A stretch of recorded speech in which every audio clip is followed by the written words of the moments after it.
এয়া কেনে কথা কেনে কাণ্ড এয়াই সঁচাকৈ গণতন্ত্ৰনে প্ৰথমে জয়ী প্ৰাৰ্থী আকৌ ঘোষণা পৰাজিত বুলি কম্পিউটাৰলৈ দুখ ঠেলি কংগ্ৰেছৰ জয়ী প্ৰাৰ্থীক হৰুৱাই মিত্ৰজোঁটৰ প্ৰাৰ্থীক জয়ী কৰোৱাৰ অভিযোগ যোৱাকালি ৰাতি আবেলি সময়ত ডিসি অফিচৰ পৰা ফোন কৰি কৈছে যে এটো কম্পিউটাৰ এৰৰ হ'ল গতিকে আপুনি হাৰিছে গতিকে আপুনি হেখন মানে জিকিছে বুলি আপুনি ক'ব নালাগে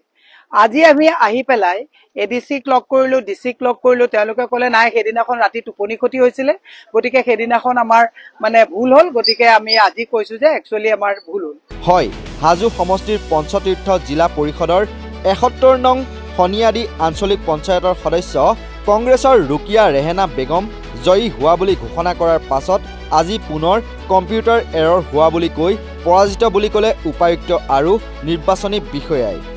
কংগ্ৰেছৰ ৰুকিয়া ৰেহেনা বেগমে ৩৩৬৬টা ভোট লাভ কৰি জয়ী হোৱাৰ বিপৰীতে অগপৰ প্ৰাৰ্থীগৰাকীয়ে লাভ কৰিছিল ৩৩৪৮টা ভোট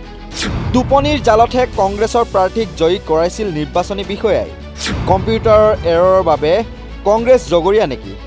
ইমান দায়িত্বহীন বিষয়া দায়িত্বশীল ঠাইত বহি থাকে কেনেকৈ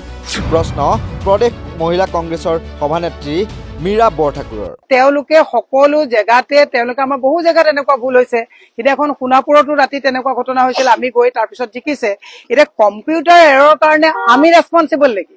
এই কথাটো যে তেওঁলোকে হেদিনা কিয় নকলে ইমান ৰেসপন্সিবল জেগাত ইমান ইৰেসপন্স অফিচাৰ বহি আছে নে তেওঁলোকে এবাৰ এখন জিকিছে বুলি কৈছে আমি 18টা ভোটত জিকিছো আৰু এটা কথা কৈছো আসনি ঘৰে ঘৰে দিছে তেওঁলোকে কিনি 3348টা পাইছে আমি 3366টা ভোট পাইছো তাৰ মানে সমানে সমানে ৰাইজে কিন্তু আসনি পোৱা মানুহ আৰু নোপোৱা মানুহ পায়ো মানুহে আমাক ভোট দিছে তাৰ পিছত আজি মাটি লৈ পেলাই কি প্ৰেছাৰত পৰি আমাৰ এই ক্যান্ডিডেট গৰাকী হাৰিল বুলি মানি লবলৈ তেখেতক কোৱা হৈছে এটো আমি সহজভাৱে নলওঁ কিহৰ হেচাত জয়ী হোৱা কংগ্ৰেছৰ প্ৰাৰ্থীক হাৰিল বুলি ঘোষণা কৰিলে নিৰ্বাচনী বিষয়াই জয়ী হোৱাৰ পিছত দুদিন ধৰি ঘৰত চলিল পাৰ্টি উলিওৱা হৈছিল জয়ী হোৱা সমদল আদালতৰ কাষ চপাৰ হুংকাৰ মীৰা বৰঠাকুৰৰ এগৰাকী প্ৰাৰ্থী জয়ী হৈছে বুলি ঘৰত মানুহে খানা খাইছে প্ৰচেছন কৰাইছে আৰু আজি তেওঁলোকে কম্পিউটাৰ এৰৰ বুলি কৈছে এনেকৈ ইৰেসপন্স অফিচাৰ ইয়াত বহাটো উচিত নে তেওঁলোকে কৈছে যে আমাৰ গাত দুখ নাই আমি এটো আপোনাক আমি কোৰ্টত যাম সেকেন্ডলি মই আপোনাক আৰু এটা কথা কৈছো ইলেকশন কমিশনে কেনেকুৱা স্ক্ৰুটিনি কৰে যিগৰাকী এখেতৰ লগত যিগৰাকী প্ৰতিদ্বন্দিতাত অসম গণ পৰিষদৰ জেচিনা হক বুলি যিগৰাকী খেলিছে বাল্য বিবাহৰ তেওঁৰ ওপৰত কমপ্লেইন দিয়া হৈ আছে স্ক্ৰুটিনিত ৰিজেক্ট হ'ব লাগিছিল হিমন্ত বিশ্ব শৰ্মাই কৈছিল একদম বাল্য বিবাহ হলে একে এফালৰ পৰা তেওঁৰ একেবাৰে উঠাই লৈ গুচি যাব তেলে হেতুটো স্ক্ৰুটিনিত আনি পেলাই তেওঁ ৰিজেক্ট হ'ব লাগিছিল আমি গম পাইছো এতিয়া এজিপিয়ে হাজু সমষ্টিটোত দখল লবৰ কাৰণে তেওঁলোকে প্ৰেছাৰাইজ কৰিছে যে যি কোনো কাৰণত কংগ্ৰেছৰ পাৰ্টি গৰাকীক হৰুৱাব লাগে আৰু কম্পিউটাৰ এৰৰ কৰি পেলাই আমাৰ যেটো ৰিজাল্ট সিটত যেটো নোট কৰি পেলাই আনা হৈছিল কম্পিউটাৰত তেওঁলোকে হেতু মানে ইফাল হিফালকে কৰি পেলাই এখেতক হৰুৱা এতিয়া এজিপি গৰাকীক কালি সাৰ্টিফিকেট দিব আমি আজি কৈছো আমি ডিসিক লগ ধৰিলো ডিসি একদম ক্যাজুৱেল কৈছে এটো হৈছে কম্পিউটাৰ এৰৰ হৈছে কংগ্ৰেছৰ নিচিনাকৈ অগপ বিজেপিক কম্পিউটাৰ এৰৰ ক'বলৈ জিলা উপায়ুক্তৰ সাহস হ'বনে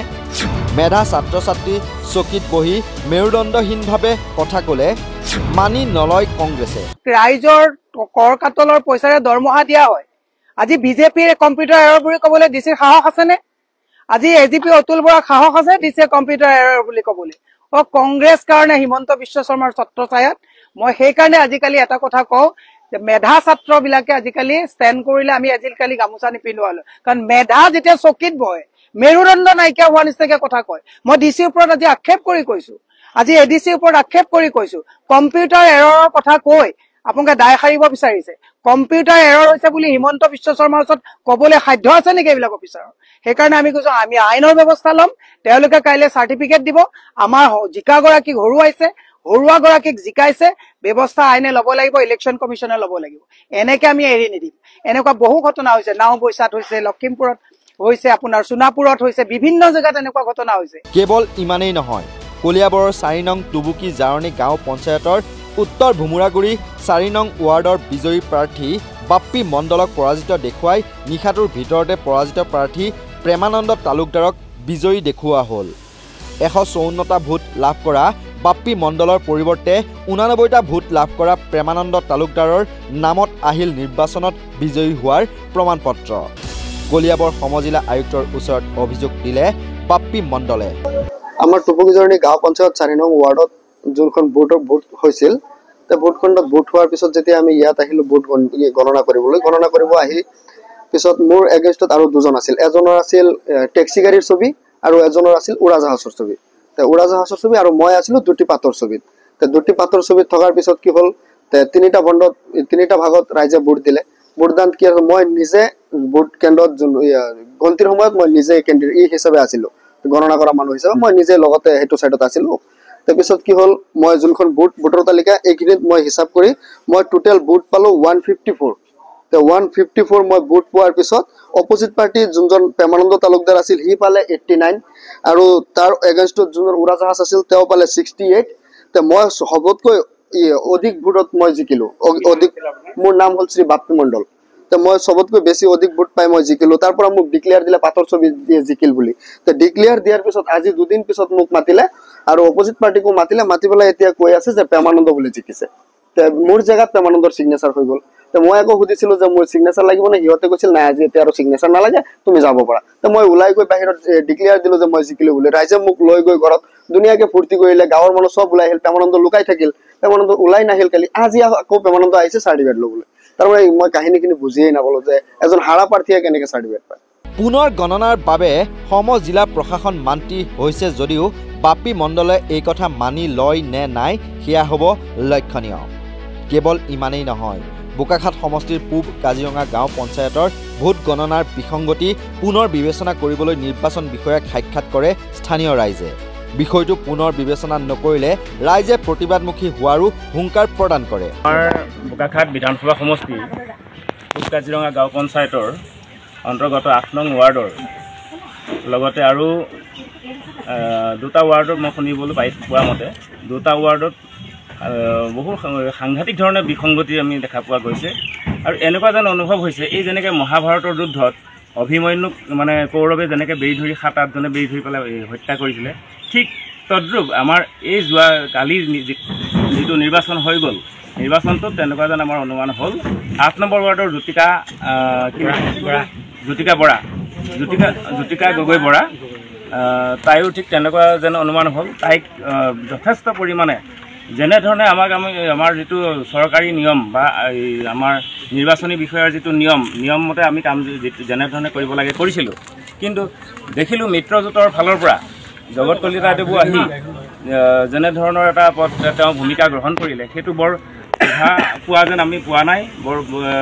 ভাল লগা যেন এটা পৰিৱেশ হৈ নুঠিলে। কাৰণ তেখেত এজন বিধান পৰিষদৰ অসম গণ পৰিষদৰ বিধান পৰিষদৰ সভাপতি হিচাপে তেখেতে এটা ৱাৰ্ডৰ কাৰণে আহি পেলাই এনেকৈ কৰিব নালাগিছিল। ইয়াত আমি সকলো ৰাইজ আমি ক্ষোভিত হৈছোঁ। আমি এইখিনিকে লৈ পেলাই আমি এটা কথা চিন্তা কৰিছোঁ যে আমি ইয়াৰ এটা উচিত তদন্ত বিচাৰিছোঁ। আমি আজি পুনৰবাৰ, যোৱাকালিতো আমি এখন আবেদন দিছিলোঁ যে পুনৰ ৰিকাউণ্টিং হ'ব লাগে, কিন্তু ৰিকাউণ্টিং নহ'ল। কিহৰ কাৰণে নহ'ল, সেই চৰকাৰী বিষয়ববীয়াসকলে কিহৰ কাৰণে নকৰিলে তাৰো এটা তদন্ত হওক। আৰু তাৰ লগতে আৰু আমাৰ আবেদনখন কিহৰ কাৰণে কালি নাকচ কৰিলে, যি হ'ল কালি নাকচ কৰিলে আমি পুনৰবাৰ আকৌ প্ৰতিবেদন আমি দিছোঁ। ইয়াৰ এটা উচিত তদন্ত হ'ব লাগে। যদি ইয়াৰ উচিত তদন্ত নহয়, তেনেহ'লে আমি ৰাইজে ইয়াতকৈ আৰু ডাঙৰ প্ৰতিবাদ কৰিবলৈ বাধ্য হ'ম। ভয় ভাবুকিৰ পিছত এইবাৰ কম্পিউটাৰ এৰৰ দোহাই দি পুনৰ এবাৰ গণতন্ত্ৰক ভৰিৰে মোহাৰিব খুজিছে নেকি মুখ্যমন্ত্ৰী হিমন্ত বিশ্ব শৰ্মাই? এই প্ৰশ্নই প্ৰতিগৰাকী সচেতন লোকৰ মনত দোলা দিবলৈ আৰম্ভ কৰিছে। কলিয়াবৰৰ পৰা ৰিদীপ শৰ্মাৰ সহযোগত কল্পজ্যোতি শইকীয়াৰ প্ৰতিবেদন, নৰ্থ ইষ্ট নাও।